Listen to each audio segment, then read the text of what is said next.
yanyinjiriye. Igitondo cyiza, nizere yuko mukomeje kugenda mugubwa neza ahantu mwakomeje kugenda n'ukuri mukurikiranira ibiganiro bya Flash. Nizere yuko mumerewe neza. Hari igihe wowe unkurikira utaba umerewe neza, ufite ibibazo bitandukanye, warwaye, wagize ibyago cyangwa se warwaje, ndakubwira ngo muri kino gitondo n'ukuri ihangane. Ihangane rwose pe, kuko uyu munsi cyangwa se muri kino gitondo byaba bibi, ariko ejo n'ejo bundi ibintu bikaba byiza, ukongera ugasubira ku murongo. Komera rero ushikame burya mu buzima. Mu buzima nyine nuko bimera. Gutekereza kabiri ku cyo wakora kugira ngo uhindure ubuzima bwawe buzira umuze. Nkunda kubibabwira cyane rero. Kisake rero ndaje kugira ngo tuganire, nguhaye ikaze. Hari abantu muri mu majyepfo, mbahaye ikaze. Hari abantu muri mu majyaruguru, hari abantu muri iburasirazuba ndetse n'iburengerazuba. Namwe muri mu mujyi wa Kigali, ntabwo nabarenze ingohe, ndabaramukije muri kino gitondo. Tugiye kuganira ibintu byinshi bitandukanye. Turarebera hamwe uburyo ki twagubwa neza dukoresheje bimwe mu byo basogokuruza bacu bifashishaga bagahashya. Sinzi nimba ibintu tuba tuganira rimwe mu biha agaciro cyangwa se mubitekerezaho. Ibyo tugiye kuganira byakugira umumaro. Hari ibyo wirengagiza, ari byo bituma umererwa uko nguko. Hari umwambaro abantu bambikwa, turi kumwe neza, uwo mwambaro ukababaho, umuntu akawukurana, akawusazanya, ndetse akarinda avaho ari uwo mwambaro cyambaye. Ndashaka kugusobanurira uwo mwambaro ni mwambaro ki. Ese uwo mwambaro mubi bakwambitse wawivanaho gute? Ahangaho unyumve neza, ndashaka ko tugendana. Hari umwambaro umuntu agira gutya akambikwa n'akarande kamezamiryango, akambikwa n'intezi, ari abantu babimucumurije, babimuterereje. Ibi ndashaka ko tubiganiraho, tumenye buryo ki tugomba kwitwara, tumenye uburyo ki tugomba kuvurwa, kugangahurwa, gukoresha icyuhagiriro, gukoresha bimwe mu byo basogokuruza bacu bakoreshaga kugira ngo tumererwe neza. Ubu se tuvugira ahangaha niko hari igihe ugira gutya umuntu akakureba, akakwambika umwambaro wa rusahuzi. Wano umwambaro wa mbere, rusahuzi ukayigendana. Umuntu akakureba akagira gutya akakwambika umwambaro wa rubuyero, ukagira gutya ukabuyengwa, cyangwa se ukabuyera uri umwana, uri umusore, uri inkumi, ukagera gutya neza neza ukaba umubyeyi, ari uwo mwambaro cyambaye urugo rukakunanira. Umugabo urugo rukakunanira, wambaye umwambaro uwukura muri karande cyangwa se uwukura mu byo bita intezi, abantu barawuguterereje. Uwo mwambaro mvuga ni uko nguko abantu muri iyi minsi, abantu rimwe na rimwe usanga bameze niko ye. Basogokuruza bacu babaga bafite umuhashya ukagira gutya ugakuraho wa mwambaro wa rubuyero. Umuhashya ukagira gutya ugahashya bya bindi baguterereza, ya mashitani, za rusahuzi bagutereza. Iyo myambaro mibi ikagira gutya ikagenda. Muri kino gitondo wowe waba unyumva wambaye uwo mwambaro wa rusahuzi wo kudahamenya urugo ngo rufatike nyine urwo. Murajya mwihangana, kizakegunda kuganira n'abantu rwose pe nseka, ariko bambi ibi bintu mba mbabwira biba bibabaje. Burya akabikoko gasekwa nk'akeza niko ye. Ibi ngibi turabisesengura pe, mu nkundire tugendane neza, tumenye uwo mwambaro abantu bagendana utari uwabo wabavaho gute. Hari igihe aba ari uwa karande ukomora iyo hirya. Hari igihe umuntu agira gutya akakubitana n'umwako, rwose pe, akaba ari ikintu bagize gutya bakamutongera, bakamukuriramo, noneho ibyo akoze byose bikajya bihomba. tugendane tuganire twese turi abanyarwanda, cyangwa se n'abandi banyumva bari mu bindi bihugu hirya no hino bikikije igihugu cyacu barabyumva, abagira amahirwe yo kumva nyine barabyumva, cyangwa se abazabasobanurira bumva kino kiganiro bakavuga bati ibyo ni ibiki, bakabasobanurira kuko akisake ahangaha mbangira ngo tuganire. Noneho ukagira gutya, umuntu umwe twigeze kuganira arambwira ati kisake ubu mfite agahinda gakomeye cyane, nkivuka navutse mu rugo nderwa na mama na data, ariko noneho mama aza kwitaba Imana cyangwa se aza gupfa. Nubwo icyo ngicyo cyo kwitaba Imana, ariko reka nkubaze wenda ntanakomeza gatoya, wowe nteze amatwi, ngo umuntu agenja gute yitabye Imana, sibyo? Imana tuzi kwigira neza, tuzi ko ari nyarukundo, tuzi ko itanga umugisha.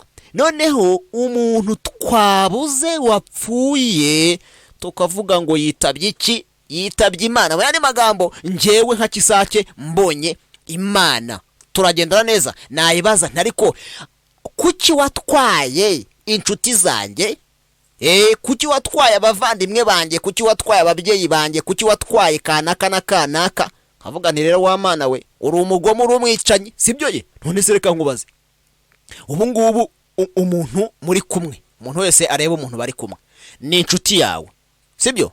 None iyo nshuti muri kumwe igize gutya ikumariye umuryango, ese yaba ikiri inshuti yawe cyangwa yahinduka umwanzi wawe? Sinzi nimba ariko ibi bintu bizahinduka ryari ko ibintu tuzabikosora ryari mu buzima bwawe? Ariko nyine nuko navutse ari byo biriho, nta kundi mbikuriramo, nawe ubivukiramo ubikuriramo, nta kundi nyine tubifata uko nguko, twabihindura wigize nuko ako nakaba kanyuzemo kugira ngo tuganire. Ugasanga umuntu agize gutya yiswe izina runaka, ati wenda ati ni Claude, n'urugero ntanze n'urugero, ati wenda Claude uwa Yesu cyangwa se uwa Yesu, bakamubaza bati Claude ni ripagani cyangwa se ni rikirisitu? Ati reka iryo ngiryo ni rikirisitu. None uwizeye Imana bakarihindura ripagani. Ibaze nawe ukuntu twakoronijwe, imaze nawe ukuntu abariya tuvuga ngo bafite uruhu rutandukanye n'urwacu, baraje badukuraho umuco wacu, baraza bamaze kudukuraho umuco wacu, baduha ibyabo, maze kuduha ibyabo tubigenderamo, ibyacu turabita.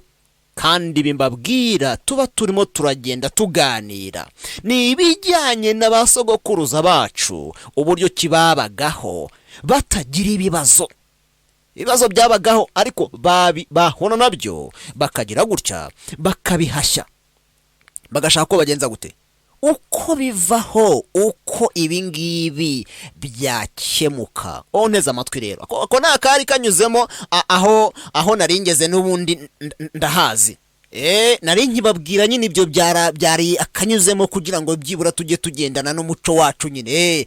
Noneho rero uwo muntu wari umpamagaye, uwo mubyeyi arambwira ati mama maze kwigendera tutakiri kumwe, haza undi abari uturera, amaze kuturera atuvumira ku gahera, aravuga ati mwebwe nta kintu muzigezaho.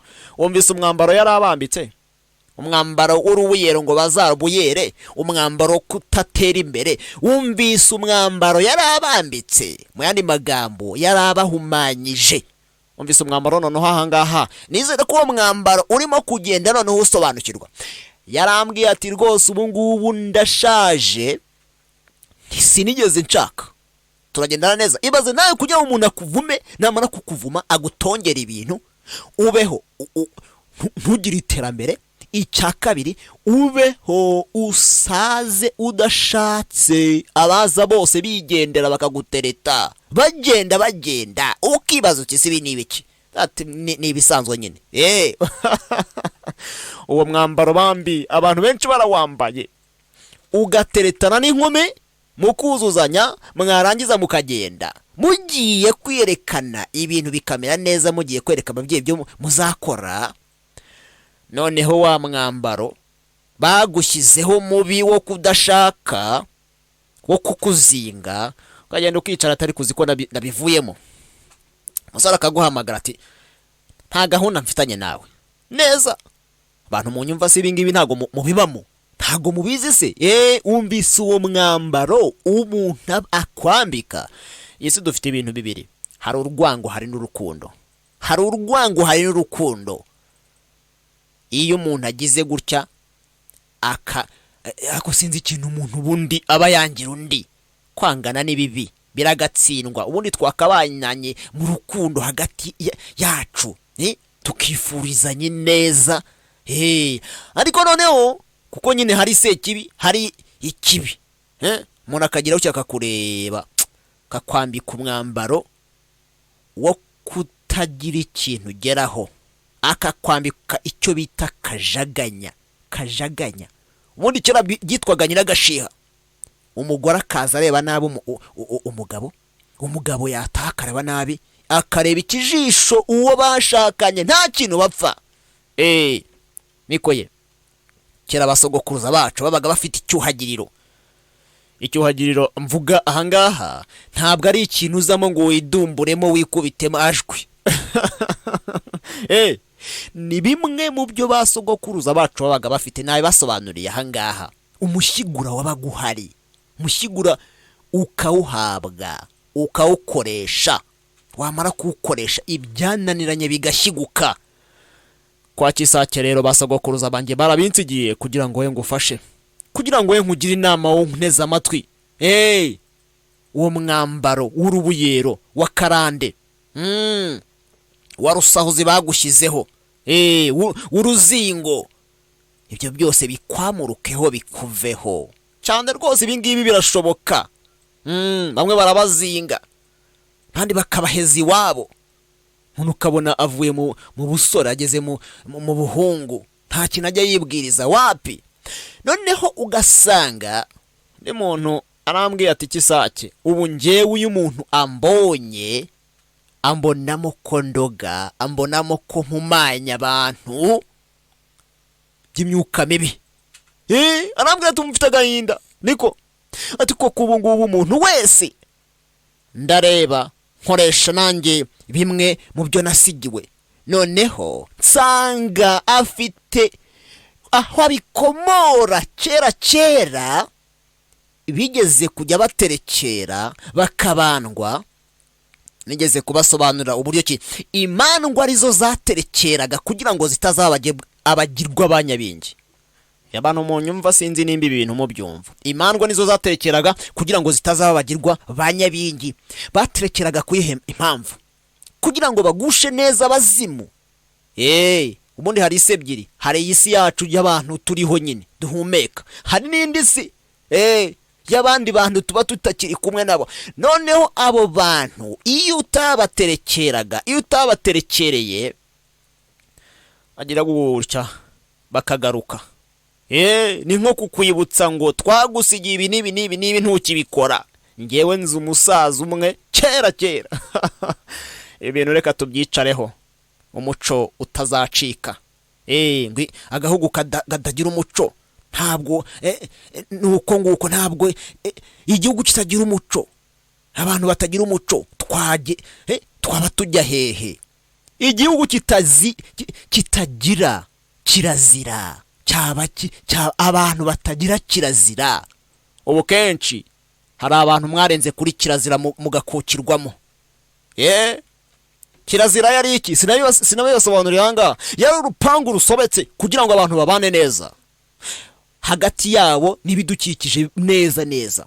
Sinabibabwiye ahangaha se uburyo ki iyo wacaga umugabo wawe inyuma cyangwa se umugore akaguca inyuma, akajya hirya, turagendana neza. Mufite ibintu by'imiziririza aho ngaho byagendaga uku nuko. Sinabibabwiye se? Iyo wakubitanaga n'injangwe mu gitondo bayisanga iwawe, cyangwa se ukumva ibihunya birara bivuga iwawe, baguhaga umushyigura, babaga bawufite. Turagenda neza kugira ngo ibyo ngibyo byaje bigushaka biveho.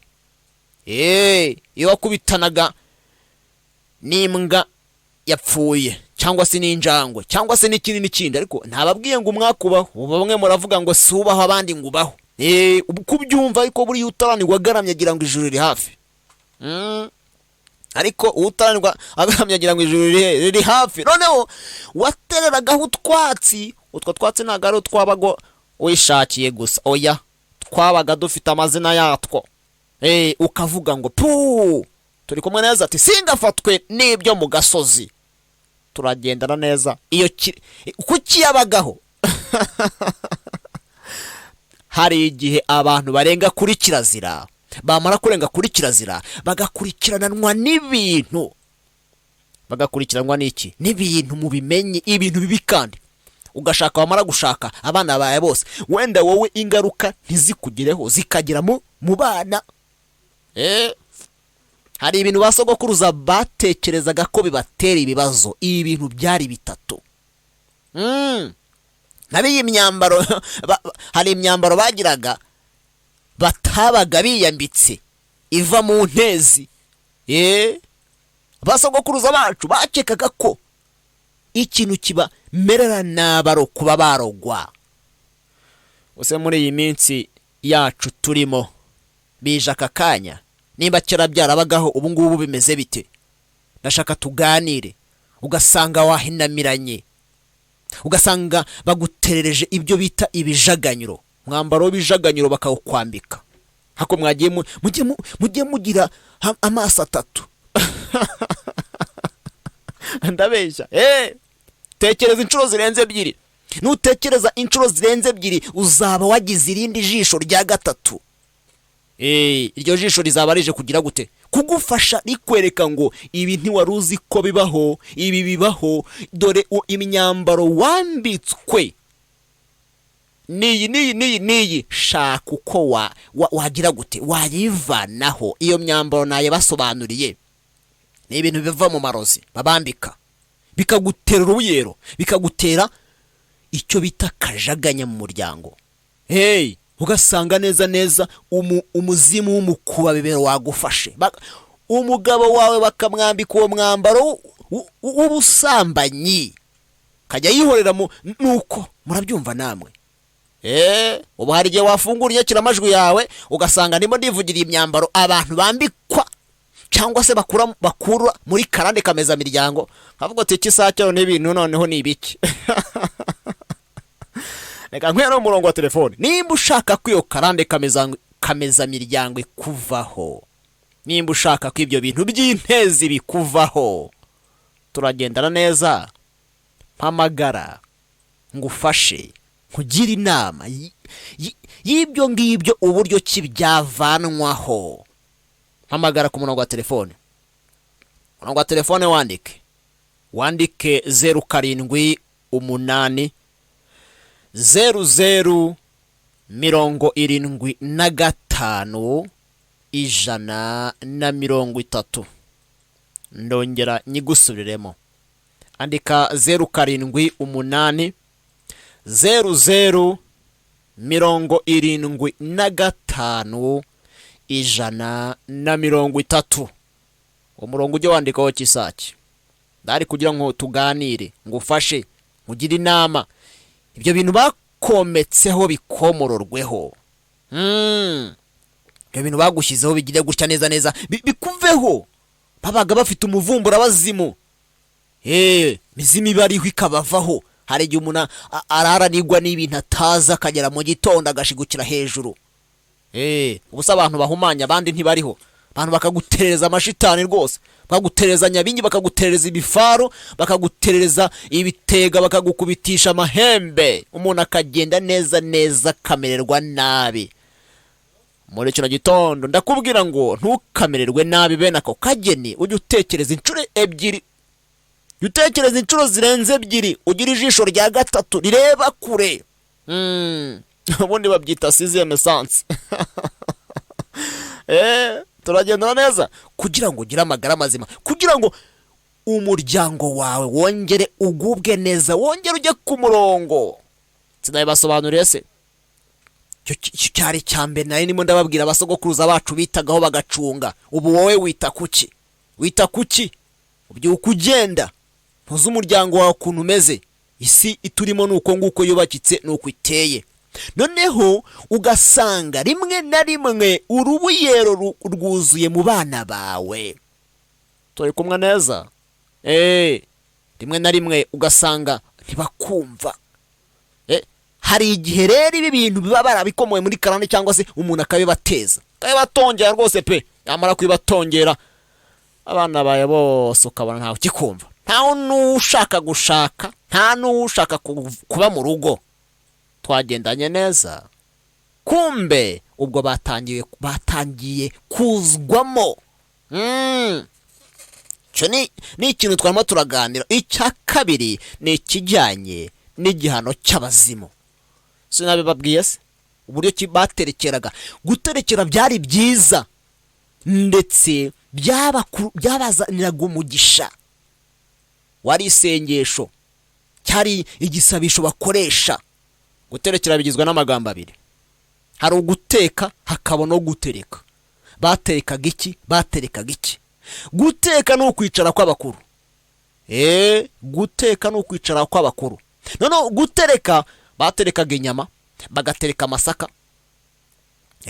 bakazana inyama, igitoki cyangwa se inzoga bagashyira hariya, bagacana umuriro. Umukuru mu muryango agatangira akavuga ati, aba bana bacu murabahe guhirwa, murabahe kurama, murabahe kumererwa neza, bazabyare bororoke bagwire, inka zabo zizamererwe neza. Bati ayi, naje no kukuganuza, dore ngaya amasaka areze, maze mwakire muryumve. Ati n'ibishyimbo bireze, n'inzoga ngizi nazizanye. Bati maze mwakire mubyumve. Ati rwose ibi bintu turabibazaniye. Ati naje kubereka abana. Bati aba bana bose uko ari abana 10 cyangwa se 8 cyangwa se 20, uwo muryango uko wari aho ngaho wanganaga. Bati turabahaye, tubashyize mu maboko yabo. Nkuko nayo munsi usengera abana bawe nyine, ukabaragiza Imana, nabo bari bafite ibyabo kandi bikabaha umugisha. Sinzi nimba iki kintu ucyumva.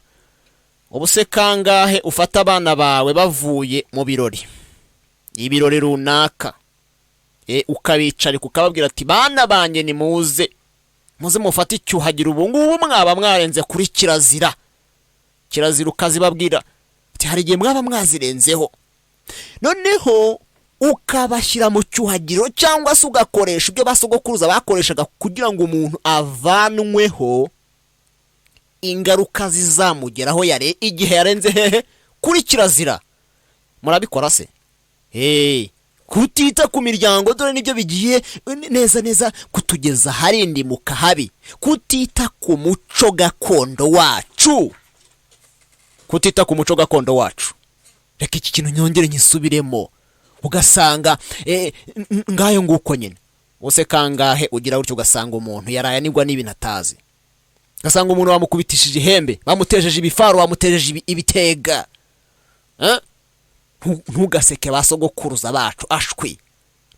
Reka barabahanga mu buryo sinzi ukuntu nabisobanura. None se reka nkubaze kandi nawe unsubize. Ibintu ngiye kukubwira ubitega amatwi kandi ubyumve neza. Ubundi bigerekeranye n'ibitega turagendana neza. Ibifaru, inyabingi, ryangombe, nukuvuga ngo ibyo ngibyo byose, ayo mahembe, ibyo bifaru, ibyo bitega,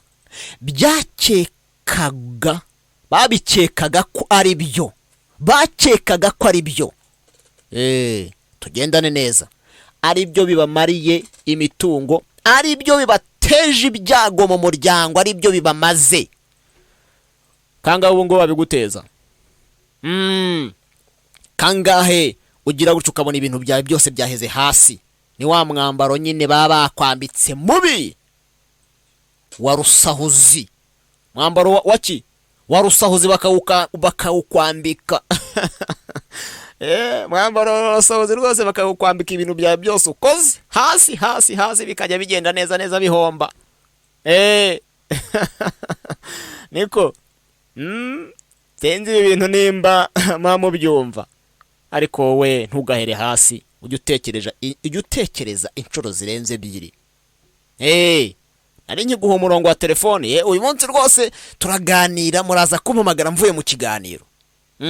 Nimva muri studio mumbwire mumpamagare tuganire, mbafashe, kuko ndabizi ibi bintu bijengereje abantu, ugasanga umuntu baramuzinze, wo n'umwambaro w'uruzingo baba bakwambitse, ariko ibyo baba bakuzingishije byomorokwaho rwose, bigakongorwa, bikakuvanwaho.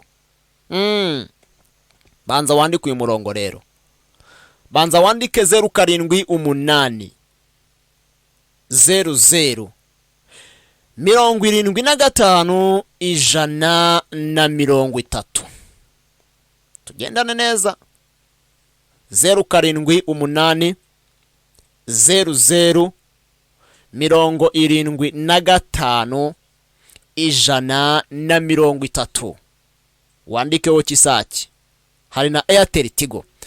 Airtel Tigo ni 07 25 92 63 36. Ndongera nyigusubiriremo, yandike neza. Andika 07 25 92 63 36. Ujya wandikaho Kisaki. Uzampamagare umunsi ku munsi, igihe cyose wabonera umwanya uzampamagare, shaka kanya tuganire. Noneho nushaka uzageraho aho mba ndi, tuvugane turebana kugira ngo byibura byabazo turebe uburyo ki byavamo. Ikigali Kicukiro Centre ndahari. Ikigali Kicukiro Centre rwose murahansanga, ndetse nahangaha irubengera, abantu muri iburengerazuba, ngo ni Rutsiro, abantu muri hano irubavu, abantu muri hano mu mirenge itandukanye ya Karongi, abantu muri hano neza hirya Nyamasheke, abantu muri Cyangugu aho ngaho. Ufite ikibazo ajya mpamagara tuvugane, mugire inama, mufashe kugira ngo ibi bintu birangire. Ariko ibaza umuntu araguhamagara kugati Kisake, njyewe ibintu bimeze gutya na gutya, ati ubu ndi hasi, barampinamishije. Bakamuhinamisha umuntu. Turagendana neza. None si byo ngibyo ntago biri aho ngaho hirya. Ntugahere hasi, oya, ujye ugira gutya, uze tuvugane, tumenye uburyo ki ibi byose byagira gutya bikarangira. Basogokuruza bacu babaga bafite umuturirwa, umucyuracyura, umugore wananiranye, umugabo wananiranye, barawukoreshaga umuntu akongera akajya ku murongo, akajya ku murongo. Nikoye ono aranyandikiye ati Kisake, tari koko ibi bintu uvuze bya rusahuzi, ati bibaho niko ati ibi bintu by'umwaku bibaho. Nikoye kereka buriya, none se ntuzi ko ijoro n'amanywa bibaho? Nakubwiye ngo buriya iyo utarahura nabyo wavuga icyo ushaka. Ibi byabaga mu muco wacu wa kera, nimba ibyo byarabagaho rero n'uyu munsi bibaho, kandi bifite igisubizo cyabyo. Hano kwa Kisaki ibi ngibi barabinsigiye kugira ngo ngufashe. Umuturirwa ubuse, reka nkubaze, ubundi buriya iyo babonaga ibintu bya bitangiye kugenda bicendera, baravugaga bakagira amakenga, batuye umuntu byagenze gute, ntiyajwemo? Ntago nabibabwiye se?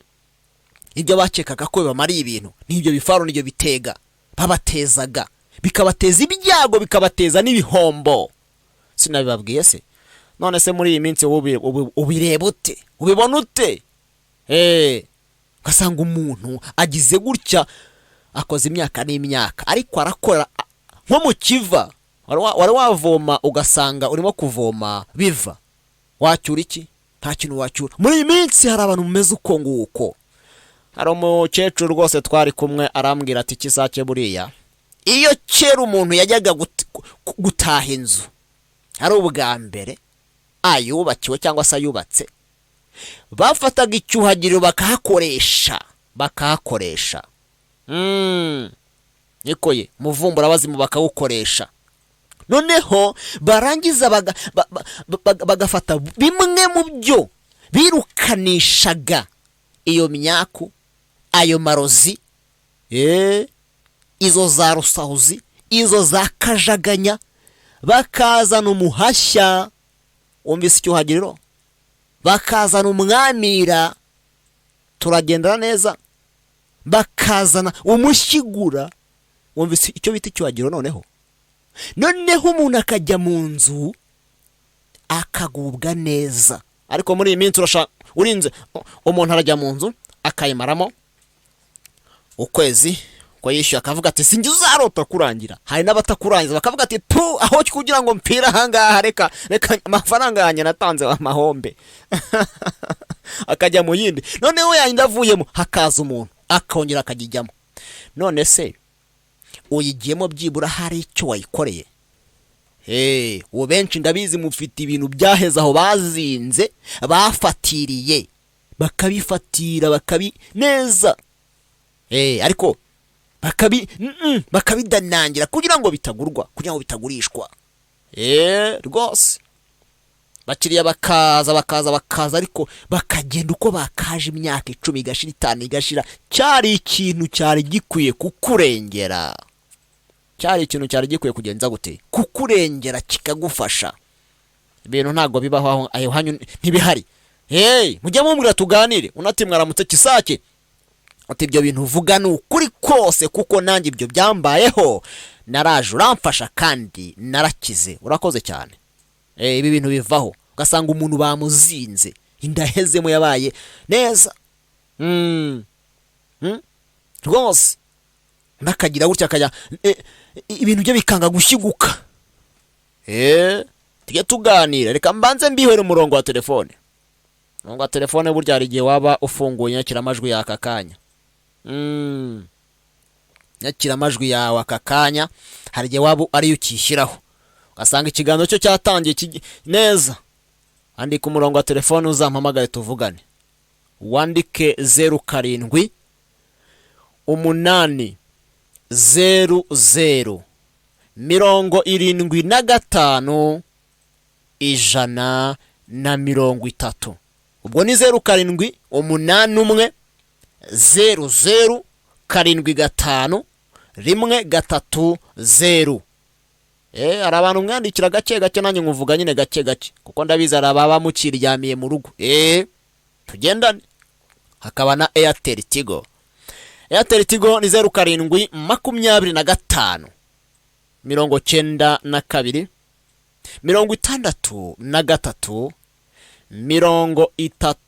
36. Ndongera nyigusubiremo, ni 07 25 92 63 36. Umurongo ujye wandikaho kisake, sampamagare ngufashe.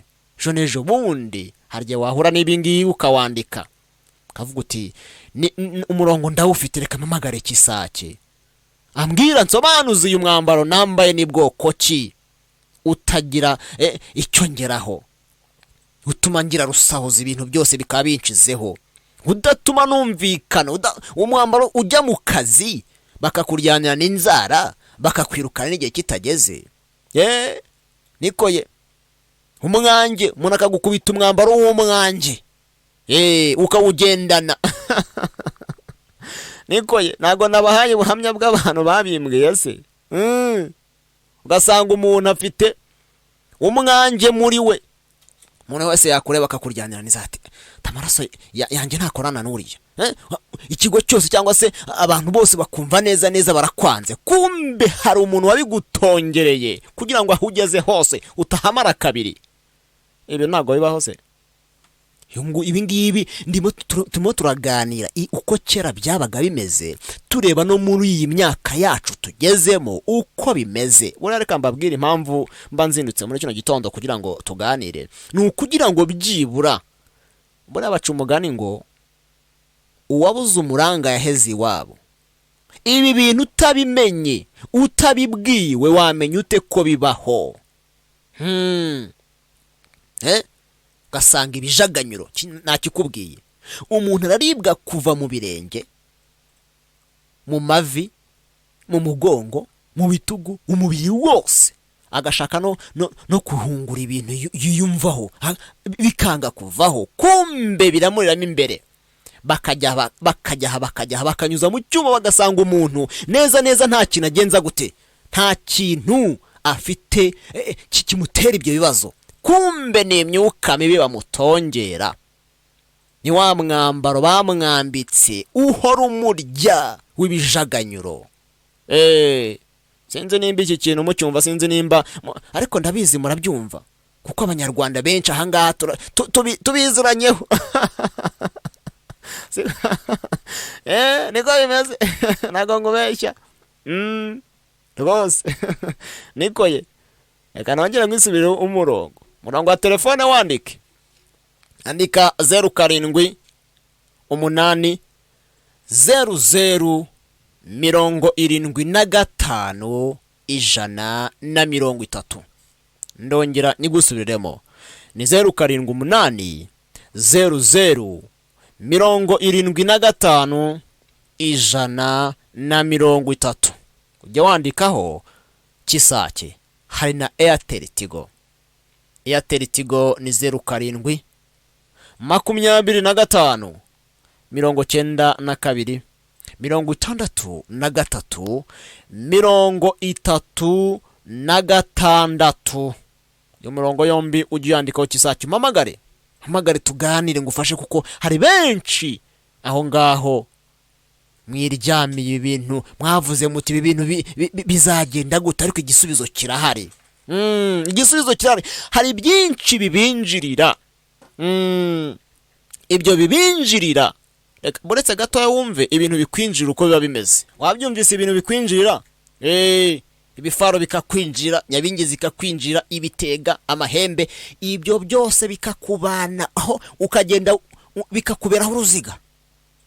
Bikakuberaho uruziga, noneho warangiza ukicara ati ibi bintu ntago bivaho. Ibyo bintu bivaho rwose, ndabikubwiye Kisake. Ibyo bintu uzajya uza tubiganiro, kandi nzagufasha ibintu umere neza. Niko ye, reka nkubaze gatoya, uburyo ki tugaruke kuri cya kindi basogokuruza bacu bakekaga ko kibatera ibibazo mu miryango yabo. Harimo amarozi nabibabwiye, harimo imyuka mibi, cyangwa se ibyerekeranye ahangaha n'uburyo ki bamenyaga uburyo ki umuntu yatewe n'abazimu, cyangwa se ibyerekeranye n'imyuka mibi.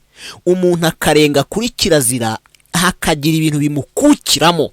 Ubu se umuntu ntashobora kugira gutya? Ubundi iyo wamenaga igisabo cyangwa se ityazo, ubishaka utabishaka, wabishyiraga mu nkangara ukikorera, ukarenga umusozi wa mbere, ukarenga umusozi wa kabiri, ukarenga umusozi wa gatatu, ukageraho abantu batakuzi, ukavuga uti mwambabare mukantura. Iyo hagira gugutura, yabaga gutuye ibintu bibi, akabisigarana, warangiza ukagenza gute, wiruhutsa. Ariko ibaze nawe nkawe nk'icyo kintu cyakorwaga. Turi kumwe neza? Noneho muri iyi minsi umuntu akwikoreza urusyo rukubuza gutunga, rukubuza korora, icyo woroye cyose kikaguca mu myanya y'intoki. Ukibaza uti se koko intoki zanjye mvoma biva, ikiganza cyanjye kiranduye, kumbe n'umwambaro bakwambitse kutagira icyo utunga. Turagendana neza? Byaba biva muri karande kameza miryango, kuko wanze kugira ibyo utanga, ibyo ukora. Nababwiye ngo hari umusaza twigeze kuganira, iyo baruraga inzoga hakagira uyinywaho nta hantu bayishyize, nkubwije ukuri ko pe, ibintu byaramufataga bikamutera, bikamukubita mu gisenge, bikamunaganika. Wumvise igihano yahabwaga? Waruzi impamvu se yaho ngaho bayisukaga, cyangwa bwa mbere babanzaga kuyishyira?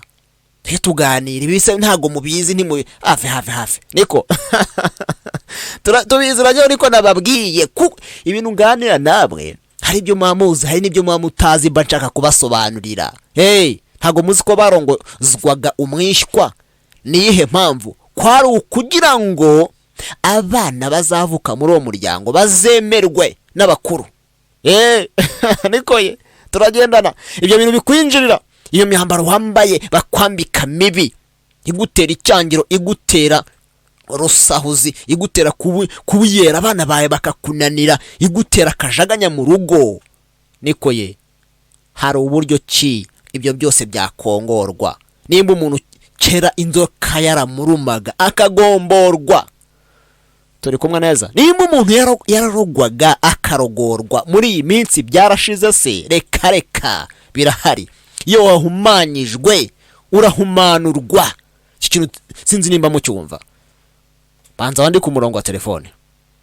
Murongo wa telefone nkoresha iminsi yose ushaka kugira ngo tuzaganire. Murongo wa telefone wandike 0788 00 75 130. 0788 00 75 130. Hari na Airtel Tigo. Airtel Tigo ni 07 25 92 63 36.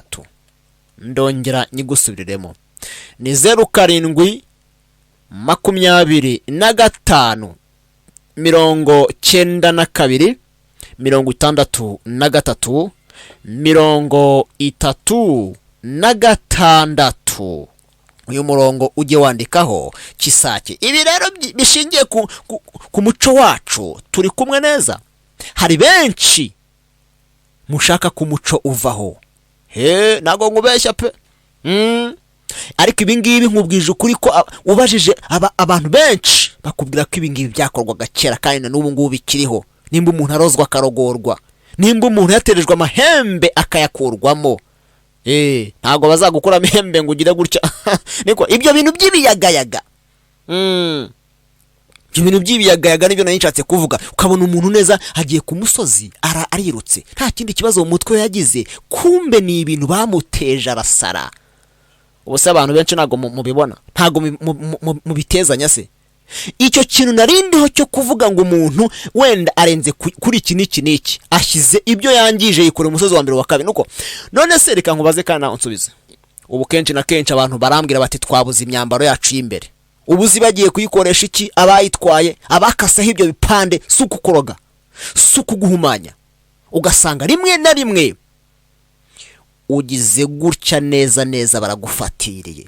Umugabo kubaka urugo bikamunanira, baramufatiriye, baramufashe. Wubatse urugo, ugiye kugira ngo byibura ubone umuryango. Ubundi umuntu yubaka urugo ku bintu bitatu bigenderwaho. Noneho ikintu burya ubugamije cyane kugira ngo byibura ubone umuryango. Ariko wagera mu rugo ugasanga barakuzinze muri za mpano bakohereje, hari nibi cyangwa se hari wageze aho ngaho uzaba bwa mbere, cyangwa se hari n'uwafashe ifoto yawe, cyangwa se hari n'uwafashe umwambaro wawe, yarangiza akabitongeraho, kandi ibyo agutongeraho bikagukukiramo akagufata ukabura urubyaro. Nubwo hari izindi mpamvu nyinshi tuzagenda dusobanura zisanzwe zituma umuntu yagenza gute atabona urubyaro, ariko nicyo cy'uruzingo kikaba kigenje gute, kikaba kirimo. Ibi rero bishingiye ku muco wacu by'uruhererekane. Ubu ni nko guhera nko muri 959 aho ngaho hirya Gihanga niwe wa wundi uvugwa mu bisigo ko yahanze inka n'ingoma. Ndashaka ko basobanurira neza. Niba uboneka mu gisekuru cya 10 cy'abakurambere bacu, ubyumve neza, aribo Kigwa wabyaye muntu abyara Kobo abyara Merano abyara Randa abyara Gisa. Ndashaka kubasobanura ibintu bikomoka. Noneho Gisa abyara Kizira abyara Kazi abyara Gihanga wahanze inka n'ingoma, ari nawe wigishije ubukorikori basogokuruza bacu, abakurambere bacu, akabigisha n'uburyo kibajya birengera mu buzima bwabo. Barozwe, baterejwe amahembe, imyuka mibi, barenze kuri kirazira, bakaba bafite icyuhagiro, bakaba bafite ahangaha mu cyuracyura bakaba bafite ibyo bifashishaga, bakaba bafite umuturirwa. Ahangaha hari byinshi babaga bafite none bakabikoresha, umuntu akongera akagira gute, akajya ku murongo. None se nkubaze nawe nsubize, umuhashya ntibabaga bawufite? Umwamira ntibabaga bawufite? Niko ye, tugendane. Hari kenshi rero ahangaha tuba tuganira, wenda nkabona message ngeze ikambwe atari ko kisake ibyo bintu uganira, ariko reka tujye tubiganira kuko hana abatabizi. Umushigura babaga bawufite ugashigura ibintu byabo, umwirinzi babaga bawufite. Basogokuruza bacu rero ibi barabihashyaga bikagenda. None se we muri no rukerera ibyo ngibyo byakwizingiyeho ntushaka ko bishiguka, bakaguhumanya bakakuroga, bana baye bose bakabazingira iwawe bakabatorongeza. Niko ye, noneho hari n'igihe bagusengera ugasanga ibyo bakubwiye bihwanye neza neza n'ibikubaho n'ibyo ufite mu rugo. Gusenga ni byiza, ni iby'agaciro, turi kumwe neza, ariko no gukoresha ibyo basogokuruza bacu babaga bafite. Ntago nkubwiye ngo ujye gusubira guterekera kubandwa, turi kumwe neza, nubwo hari umumaro byabaga bifite. Hari uburyo ki ibyo byakurwaho bikavanwaho. Ntago nirwa mbisubiramo, ushaka amahembe ku murongo wa telefone kuko ahangaha nabisobanuye. Icyuhagiro bakoreshaga nakigusobanuriye neza ahangaha kirimo. Banza ufate umurongo wa telefone.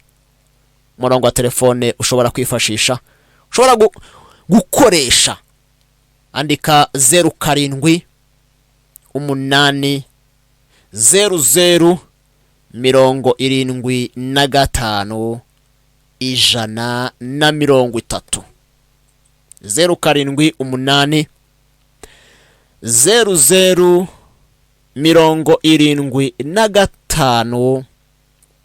75 130.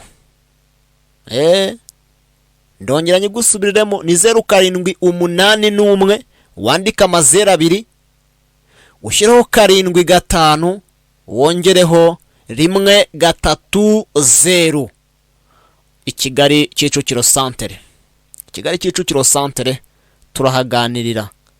Noneho ibyanyu byananiranye bigashoboka bigashiguka, kugira ngo byibure myuka mibi babateza, byo bifara byo bitega ko kurara umerewe naburota ibyaye n'ibyahe bikagukuriramo noneho kugenda ibyawe ubihomba. Ibyo ni bimwe biba bikwereka noneho akazi ingaruka zabyo. Abantu barara bagucuranga. Ubuse hari umuntu watanze ubuhamya ni kuri radio imwe, aravuga ati bari barankize mu bantu baroga, nkajya ngenda ndoga abana ku ishuri. Uturi kumwe uwo muntu ari ubivuga uko ari we yabikoraga. None uwo babikoranaga umubyeyi we akagenda ninjoro akihindura ikindi kintu, ukajya kumva ku mabati yango yaravugaga tumuroza aho ngaho aba yahageze, cyangwa ukajya kumva ibintu ngo ku mabati cyangwa se ku mategura bimeze nk'amasaka. Noneho hashira igihe ugasanga abana baya batangiye kujya barwaragurika, wabajyana kwa muganga bakajya bavuga bati nta kintu rwose barwaye, kabasubirayo. Bana bajya mu ishuri kabona ishuri rirabananiye. Hano nungeze gufasha arambwira ati rwose igihe kizamini kiyeze, intoki zirikunja. Ngaho ibaze nawe ubwo bugomo umuntu aba yakoreye umwana nk'uwo. Musambu koko niko kisake hari igihe imvuga ibintu nkumva buriya rero nakubwiye ngo utaranirwa agaramye agira ngo ijuru riri hafi. Ibi by'imibereho yacu, ibi ngibi bishingiye ku muco wacu, kera byabagaho n'ubu ngubu bibaho. Murongo wa telefone wo rwose pe uzajya umpamagara umunsi ku munsi. Hari igihangaha kuri radio, kuri nyakiramajwi tazongera kunyumva ari waranditse umurongo wa telefone, ukawuhamagara nagufasha. Nka ukaza hondi ni Kigali Kicukiro Centre, cyangwa se nkagugira inama naho ngaho buri. Irubengera rero naho ndahari, Rubengera neza neza. Iyo uje ukagera hano ku giti kinini urampamagara. Noneho rero twaya twibereye kuri Gihanga wavumbuye cyangwa se wazanye ibingibi, akigisha abasogokuruza bacu, abakurambere bacu uburyo bajya birwanaho bajwemo, batewe n'ibi byose maze kubabwira. Noneho banyuraga mu nzira iziguye n'itaziguye kugira ngo bamenye icyateye ibyo bibazo, bamenye n'uburyo ki ibyo byagira gutya neza neza bigakongorwa bikavaho, kugira ngo bamenye icyabiteye, nimba ari karande kameza miryango cyangwa se ari ibyo mu ntezi, ari ibintu babakuriramo, ari ibintu babatongerera, ari ibintu babazingisha, ari ibintu babakubitisha. Nkikoye nakubwiye ngo iyi si ifite hari urukundo, hari n'urwango. Cyangwa ibyo byumve rwose pe. Muri iyi minsi se nimba kera byarabagaho ubu ngubu ntibibaho. Shaka uburyo ki wakwihagurukira, utekereza inshuro zirenze ebyiri ku buzima bwawe, ugira ijisho rya gatatu rireba kure, rikibaza, rigatekereza, rikinira, kugira ngo byibura uhagurukire umuryango wawe. Minota yanjye yo ndabona irimo kugenda igenda rwose pe. Tuba twaganiriye byinshi, ariko ku muntu ufite ikibazo icyo ari cyo cyose, hari ibyo rwose ntavuze aha ngaha, nibiba ari byinshi, hari ibyo nabaganirije sibyo, ariko kutasobanukiwe, kufite ikibazo icyo ari cyo cyose ajya ampamagara cyangwa se angereho, noneho mufashe hagurukira ubuzima bwawe. Ni byinshi aha ngaha, ariko andi ku murongo wa telefone. Murongo wa telefone dukoresha iminsi yose. Iminsi yose andika 07 8 00 75 130. Ndongera nyigusubiriremo, ni 07 8 00 75 130. Uyu murongo ujye wandika neza, uzagufasha, uzakugirira umumaro ejo n'ejo bundi. Ndabizi mama nkurikiye aho mama murimo muragenda hirya no hino munyumva. Hari na Airtel Tigo. Airtel Tigo ni 07 25 92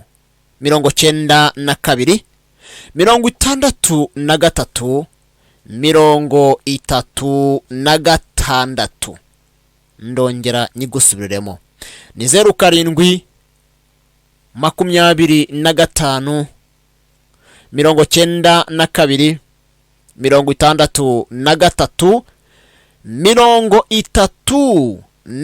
36. Uyu murongo rwose ujye wandikaho kisake. Angaha mba mpari iminsi yose ku bwanyu, kugira ngo byibura ubuzima bwanyu bwongere busubire ku murongo. Abarozwe, abaterejwe ibyo by'ibitega, ibifaro, ihembe rya bucece cyangwa se ihembe musatuzi, angaha ibyo bivanwaho bigahagarikwa, umuntu akanatsirikwa. Ibi bintu nimba kera byarabagaho n'ubu ngubu bigenza gute, n'ubu ngubu bibaho. Unati mwaramutse neza kisake, nagushimira kuri icyo kiganiro duhaye. Ati ibyo bya gakondo bibaho, kera nimba byarabagaho n'ubu ngubu bigomba kubaho, kandi ati bitugirira umumaro. Urakoze cyane. Buriya rero nshatse rwose ahangaha nahasoreza kuri wowe wafunguye nyakiramajwi twabanye kare. Nawe ukishiraho aka kanya, ndabona rwose iminota yanjye yo neza neza igeze ku musozo.